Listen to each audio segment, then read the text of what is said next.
na-splice to. Na-splice to. Ang sabi ko, ipagtanggol ang kliyente ko, ipakulong mo ako, anong kasalanan ko?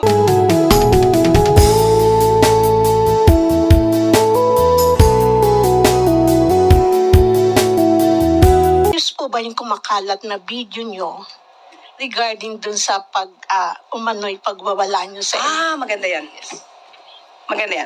Hindi na to salita ng palasyo at ng Pangulo. Ako na to.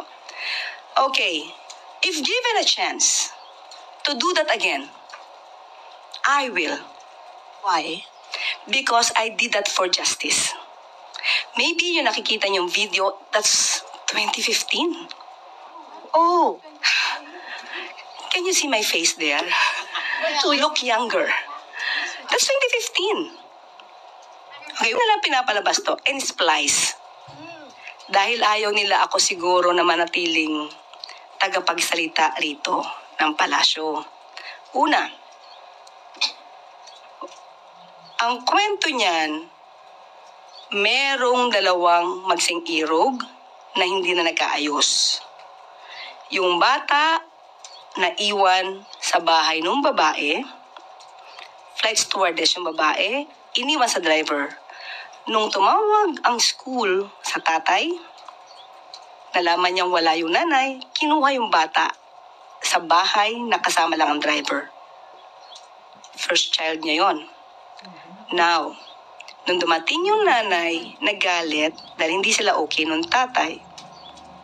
Now, kausap ko yung babae. Kausap ko yung babae. Ang sabi, makikipagkita sa kliyente kong lalaki dahil pina-psychologist nag-undergo ang psychological evaluation, child psychological evaluation yung bata. Makikita sila, ipopromote ko na po sa SM San Lazaro. Umiinom ng kape. Ulitin ko ulit kung saan, Starbucks. Magkikita sila nung lalaki, pumayag ako para magkaayos. Okay? After that, bigla na lang, I just came from a hearing, the Ramjen case in Paranaque. So, ayoko na sana pumunta sa police station. But my husband said, let's go. So, pumunta ako, wala pa sila, nagpa-medical yata. So, I told to the relatives, ito pa, cool lang ha, cool. But when I was there with the relatives, sabi ko doon sa police, lahat naka-civilian, wala naka-uniform habang nag-aresto. Sabi ko, saan po yung warrant of arrest? Ano pong complaint? Hindi ako pinapansin. I introduced myself as a lawyer hanggang sa umabot kami sa women's desk. Okay, tapos noon, tinuro sa akin ng kliyente ko kung sino yung lalaking humatak sa kanya.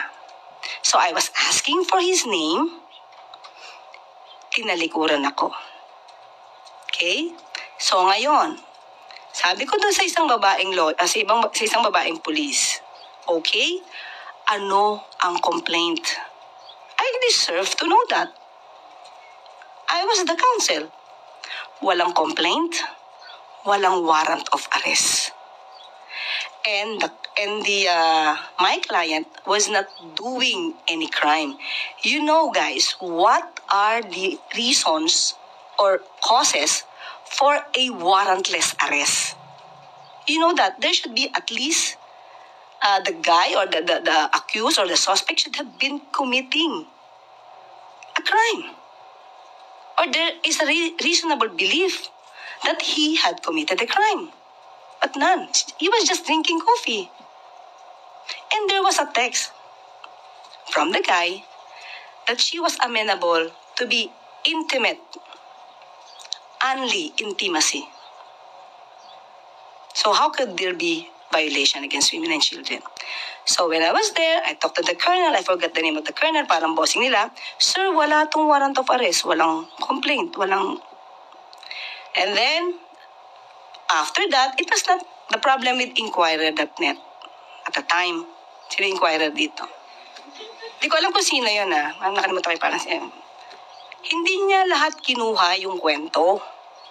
She did not even ask me. Nag-viral lang, kinuha niya agad nung ako na ay huhulihin. But before that, I talked to the officers. Sabi ko, sir, walang warrant to.